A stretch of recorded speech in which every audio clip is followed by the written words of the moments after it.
Hello all. Once again, welcome to the online session. Now we are starting with one of the important system that is gastrointestinal system. And important topic is peptic ulcer. Acid peptic disease is common in the present days, and the main reason for that is due to tension and anxiety. Main objective of the session is to explain pathophysiology of peptic ulcer, to classify drugs used in peptic ulcer, to describe mechanism of action, pharmacokinetic parameters, adverse drug reaction, interaction, and indication of chief drugs. What is peptic ulcer? Peptic ulcer disease is one of the common gastrointestinal disorder in nowadays in a clinical practice. When we can say that what is ulcer? Ulcer is mainly defined as an breach in a continuity of gastrointestinal mucosa. And ulcer may occur in any part of the GI tract, but the cause of ulcer may be different. The common type of ulceration is known as a duodenal ulcer, can be known as a gastric ulcer. If there is a tumor of gastric gland, then it is known as an Zollinger-Ellison syndrome. Ulcer can be developed due to stress. It can be developed due to excessive use of non-steroidal anti-inflammatory drug. So the cause may be different for a development of peptic ulcer. Is the reason for a development of ulceration. When we can say normally there is a balance between an aggressive factor and a defensive factor. When we can see that aggressive factors like pepsin, which is mainly secreted, parietal cell mainly secreted HCl, while uh, pepsin is also secreted bile and by using non-steroidal anti-inflammatory drugs. So all this can increase gastric acid level. While there are defensive factors like mucus and bicarbonate ion, what they can do, they can form a layer which protect a gastric mucosa from gastric acid. And one of the important mediator is prostaglandin. When prostaglandin uh, increase a mucus and bicarbonate ion secretion, so it is also act as a defensive factor. Whenever there is an imbalance between aggressive and the defensive factor, when there is excessive increase in aggressive factor and there is a decrease in a defensive factor, that leads to development of peptic ulcer. And one of the important cause for a development of ulceration is infection which is developed due to Helicobacter pylori infection. Most of the peptic ulcer which are diagnosed with positive H. pylori test.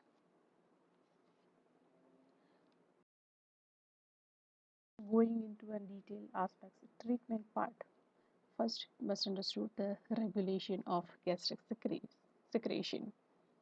Gastric is secreted by gastric parietal cell, and that is mainly because of due to stimulation of hydrogen potassium ATPase pump. It is mainly known as a proton pump. This proton pump is activated either by histamine through H2 receptor stimulation. It is also activated by acetylcholine through M1 muscarinic receptor, and it is also stimulated by the gastrin receptor. So these are the three main important stimuli which ultimately leads to secretion of hydrogen ion. Now antral G cell, these are the G cell, produce a gastrin on stimulation by the dietary peptides. When we are eating some dietary peptides, those can stimulate the gastrin cell. This gastrin mainly uh, stimulate the release of histamine. It bind with the uh, through circulation. It reach to the parietal cell where it is bind with its own receptor, gastrin receptor, and it can stimulate the release. as directly bind with the receptor and increase acid secretion, as well as it can also stimulate the uh, uh, secretion of histamine by binding with gastrin receptor.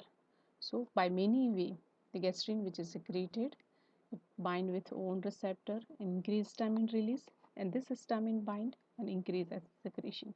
As well, it also bind directly with the gastrin receptor. Same way, acetylcholine vagus nerve through which acetylcholine is increased. This acetylcholine can directly stimulate the proton pump by binding with the muscarinic M3 receptor, or it can stimulate the ECL cell to release histamine. So it binds with the muscarinic receptor over ECL cell and to increase histamine release, as well as it can direct release of it directly bind with the gastrin receptor and increase gastrin release. So these are the way through which either through histamine, either through gastrin or through acetylcholine. Finally, there is a stimulation of proton pump and which can increase acid secretion. Now, if you want to reduce acid secretion, we have to block those receptors which are stimulated either by histamine, either by the acetylcholine, or we have to protect the GI mucosa. So we can see that when the person can develop a peptic ulcer, which are the symptoms developed? Most common symptom as there is acid secretion is higher, so it may leads to hyperacidity, heartburn.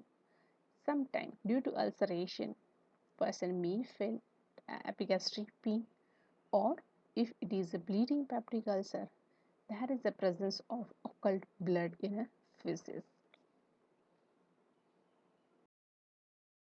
Our goals for a treatment of ulcer is first is if there is excessive acid is there, so we can neutralize the gastric acid by using antacid preparation, or we can decrease the acid secretion by blocking certain receptor, by blocking histaminic receptor, by blocking proton pump, by blocking muscarinic receptor, we can reduce acid secretion, or we can increase a protective factor, mucus and bicarbonate ion. These are the two main factors which can protect the GI mucosa. So we can increase their level,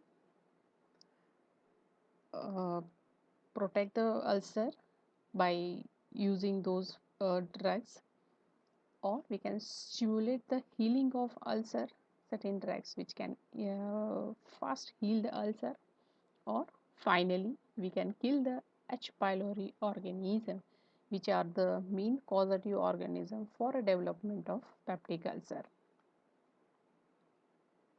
So for that, for a treatment part, we have to use a different group of drugs. One of the important group of drugs is those drugs which can reduce the gastric acid secretion. First is H2 blockers, which include cimetidine, ranitidine, famotidine, and roxetidine.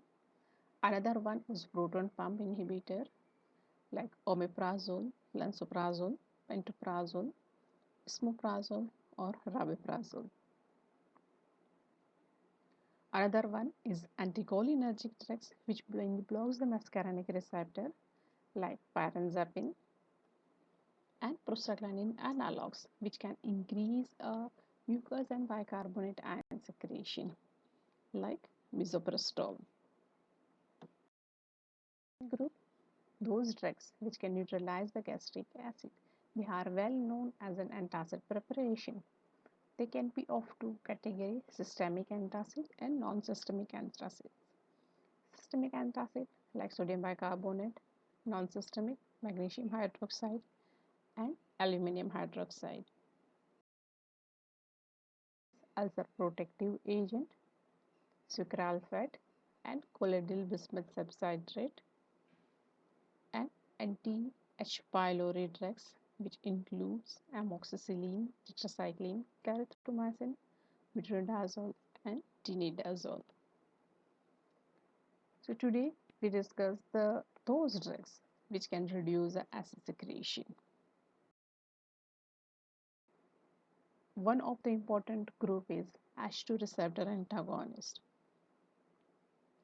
H2 receptor antagonists, they block H2 receptor competitively on a parietal cell, and by this way they can reduce the acid secretion.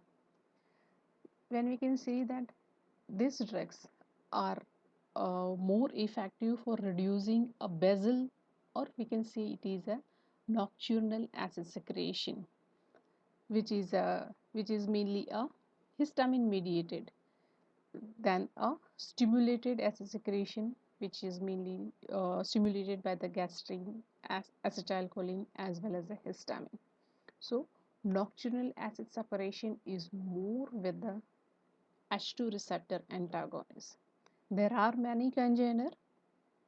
Cimetidine is the first H2 receptor blocker which is available, but now the use of cimetidine is reduced because there are many drawbacks which are associated with the cimetidine therapy. One of the drawback of cimetidine is that it inhibits binding of dihydrotestosterone to a androgen receptor. So testosterone is not bind with the androgen receptor, that can leads to impotence in a males. Second is it also inhibits the metabolism of estradiol and increase the serum prolactin level when it is used for a long period of time. So when prolactin level is increased, it can produce gynecomastia in a male and galactorrhea in a female. And another drawback is that it is a potent inhibitor of cytochrome P45 enzyme family. We know that this is a largest enzyme family through which many drugs are metabolized. So they can increase the plasma concentration of those drugs like warfarin, theophylline, and many other drugs. So due to this drawbacks, the use of cimetidine is reduced. There are other drugs available like one is ranitidine. It is a preferred H2 blocker as it has a several advantage over cimetidine. Advantage like it is more potent and it also having a long duration of action. There is a no any anti-androgenic effect. There is a no any CNS side effects, and it cannot inhibit cytochrome P45 enzyme. So there is a no any drug interactions developed with the ranitidine. It is given mainly as a 300 milligram at bedtime dose. Another one is the famotidine. It is 5 to 8 times more potent than the ranitidine. It also contains a thiazole ring that which bind with the H2 receptor is so firmly that it cannot easily dissociated from the receptor site, and due to that it produces a long duration of action. Though its plasma half-life is only uh, 2.5 hours, but its action is longer lasting because it tightly bind with the H2 receptor. As a ranitidine, it also having no any androgenic side effects. There is a no any uh, inhibition of increase in a prolactin level, or there is a no any cytochrome P450 enzyme inhibition. Being a more potent drug, required dose of famotidine is very less. It is given as a 40 milligram at bedtime, or if you have to give it in a divided doses, then 20 milligram twice a day. Another one is roxetidine. It is almost as similar as a ranitidine, but twice potent than the ranitidine. It is given in a dose of 150 milligram at bedtime. And one newer congener which is available is leflutinide. It reduces acid secretion by blocking H2 receptor. Additionally, it also enhance the nitric oxide production, and improve a gastric mucosal blood flow, as well as it also exert a gastric protective effect by increasing a mucus protection. So not only block the H2 receptor, but there are multiple mechanisms which are associated. Protective effect is there, as well as it can increase the mucosal blood flow. It is given in a dose of 10 milligram twice a day.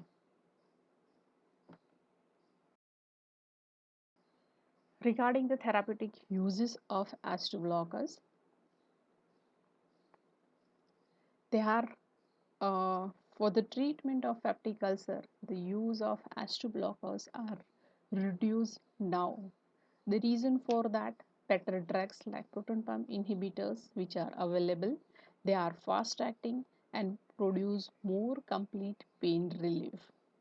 When we are using H2 blockers, it is said that ulcer healing is developed after 4 weeks of therapy. 60 to 85% of ulcers, uh, duodenal ulcers, are healing, and after 8 weeks of therapy, 70 to 95% of healing rate is there.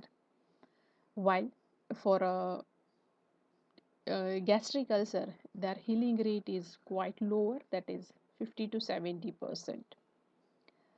It is given as a single bedtime dose, which can suppress the nocturnal acid secretion, as we know that basal acid secretion, which is mainly affected by the H2 blocker. So when we are using high single bedtime dose, it can suppress the nocturnal acid secretion.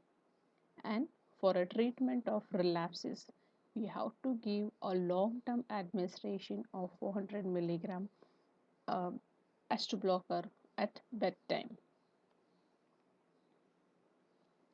Second uses, they are used in dyspepsia. Person may develop symptoms when the person may having dyspepsia. The symptoms develop like abdominal fullness, gas, bloating, or there is some pain in the abdomen is there. And to relieve these symptoms, H2 blockers are used for non-ulcer dyspepsia. Another use is stress-induced ulcer. Acutely stressful situation like severe trauma, prolonged intensive care are mainly associated with a gastric ulcer and bleeding. Intravenous infusion of H2 blocker prevent the gastric lesion and hemorrhage. They are also used for the gastroesophageal reflux diseases, uh, in which H2 blockers are indicated only in a mild cases. As well, they are also indicated for prophylaxis of aspiration pneumonia. H2 blockers given pre-operatively, preferably evening before a surgery, which can reduce the risk of aspiration of acidic gastric content during anesthesia and surgery. So these are the therapeutic application of H2 blockers.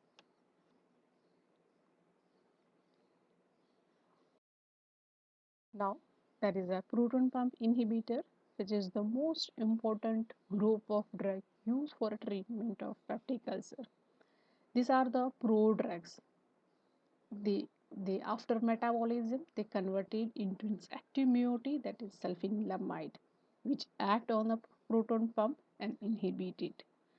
These drugs are mainly known as a weak base, and they can be destroyed by the gastric acid. So to protect them from the gastric juice, they are given as an entry-coated tablet. The mechanism of action. When proton pump inhibitor, they are given as an entry-coated tablet. This coating is dissolved in alkaline medium. That means when they are reached at the intestinal juices, this prodrug is absorbed. Then it reaches to a parietal cell where its active moiety, that is sulfonamide, is is converted into its active moiety, that is sulfonamide, and this active form of proton pump inhibitor that can bind with irreversibly with the hydrogen potassium ATPase pump and inhibit this. So when we can say this proton pump inhibitors, they can inhibit both, not only basal secretion, they inhibit both basal acid secretion, that is a nocturnal acid secretion, as well as they can also inhibit the meal stimulated acid. So both the acid secretion are suppressed with the proton pump inhibitors. Regarding the pharmacokinetic parameters, proton pump inhibitors are given orally in the early morning on the empty stomach, that is, or it can be given as a 1 hour before a meal on an empty stomach, because at that time maximum number of proton pumps are active and they can be inhibited. When they are given with the food interfere with its absorption and reduce its bioavailability. Some of the proton pump inhibitors like pantoprazole, esomeprazole, and lansoprazole, they can also be given by the parenteral administration. In certain situation, it is necessary to administer them by the parenteral route. These drugs having very short half-life, their half-life is around 2 to 3 hours, but their action, they inhibit the acid secretion for more than 24 hours. So they are known as an heat and run drugs because it inhibits proton pump irreversibly. That can Due to irreversible inhibition of proton pump, new pump must be synthesized for a secretion of acid, and it will take time to synthesize a newer pump. So we can say that when on a continuous basis, when the proton pump inhibitors were given, they can irreversibly inhibit the proton pump, and their effect is longer lasting. Regarding their adverse drug reaction, all proton pump inhibitors are well tolerated but may produce some side effects like dizziness, headache, abdominal pain, skin rashes like effect is most common. When they are given on a long-term administration, they may produce achlorhydria, continuous suppression of acid secretion may lead to achlorhydria. They may lead to vitamin B12 deficiency, that is due to its reduced absorption. Vitamin B12 absorption is reduced because acid is necessary for vitamin B12 to release from the food. If acid is not available, vitamin B12 is not released from the food, and gradually it may lead to development of deficiency of vitamin B12 as well. Continuous acid separation may increase a gastrin level due to reduced acid secretion. So hypergastremia is another complication which is associated with the proton pump inhibitors. Regarding individual proton pump inhibitor, one of the congener is lansoprazole. It is more potent than the omeprazole. Inhibition of proton pump by lansoprazole is partly reversible. So it has a faster onset of action and longer plasma half-life than the omeprazole. Its ulcer healing dose is 50 to 30 milligram once a day. Second is pantoprazole. It is more acid stable and it has a higher oral bioavailability. It is also used by the parenteral route in case of bleeding peptic ulcer, and for prophylaxis of acute stress ulcer it is given by the parenteral route, where it is given in dose of 40 milligram once a day. Another one is rabeprazole.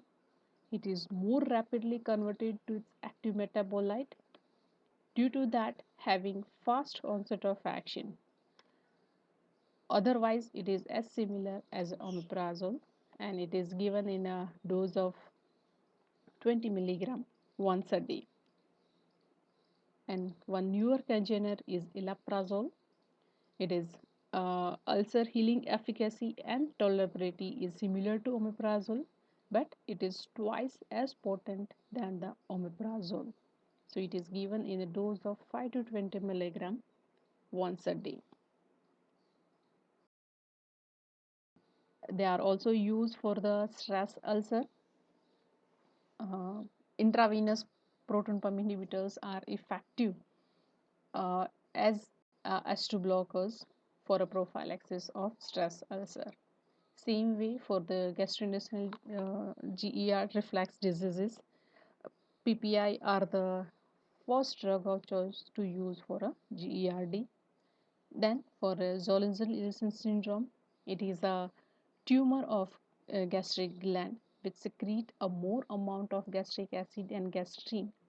High dose of oral proton pump inhibitor is a drug of choice to controlling a symptoms, but sometimes only controlling a symptoms is not sufficient. Definitive treatment is surgical removal of tumor. And lastly, they are also used for a treatment of aspiration, prophylaxis of aspiration pneumonia. PPI given preoperatively reduce the risk of aspiration of acid gastric content during anesthesia and during surgery. So these are the indication or the therapeutic uses of proton pump inhibitors. Group of drug, though it is not well popular for a treatment of peptic ulcer, is anticholinergic because non-selective antimuscarinic drugs like propanthaline and oxyphenonium, they can be used to reduce a gastric acid secretion, but this anticholinergic drugs may produce adverse effect like they may produce dry mouth, blood vision, constipation, urinary retention. These are the most common or anticholinergic side effects. Due to that, they are not used for a treatment of peptic ulcer. Pyranzapine, talanzapine, these are the selective M1 blockers. They are preferred antimuscarinic agent for a peptic ulcer disease as these are devoid of anticholinergic adverse effect. So they can be preferred, but we cannot say that they are the first line drug for a treatment of peptic ulcer. Lastly, the prostaglandin analog PGE1, PGE2, and PGI2. They all are the prostaglandin analogs, act as anti-ulcer drugs by increasing a release of mucose and bicarbonate, and they can also increase a mucosal blood flow. So they are synthesized. Prostaglandin is naturally synthesized from cells, but this naturally synthesized prostaglandin having very short plasma half-life. So to give a more beneficial effect, it is necessary to use a synthetic preparation of prostaglandin, and for that synthetic prostaglandin analog is misoprostol, that is a PGE1 analog which is used for treatment and prevention of non-steroidal anti-inflammatory drug induced peptic ulcer. There are other congeners like anprostil and rioprostil. They are also PGE2 analog of synthetic analog of prostaglandin. When prostaglandin analogs are administered, they may produce some common side effect like diarrhea, abdominal pain, and most drawback is uterine bleeding. It may lead to development of abortion if it is used during pregnancy. So all this group of drugs which can reduce the acid secretion, which like H2 blockers, proton pump inhibitors, anticholinergic, and prostaglandin analogs. In summary, we can see that H2 blockers They are effective for more effective for reducing basal secretion or nocturnal acid secretion, which is mainly mediated by the histamine. While proton pump inhibitors, they are given orally early in the morning on the empty stomach. Their plasma half-life is very short, but the acid separation is more than 24 hours. That is because of irreversible inhibition of proton pump. They are mainly used for the peptic ulcer disease, uh, which are produced due to any etiology. It can be used even non-steroidal anti-inflammatory drug induce ulceration. While anticholinergic drugs, they are not much popular to be used for a treatment of peptic ulcer, and prostaglandin analogs, they can be given as an adjuvant along with the H2 blockers and proton pump inhibitors. So this is all about the first group of drug. Remaining drugs will discuss in a second session. Thank you.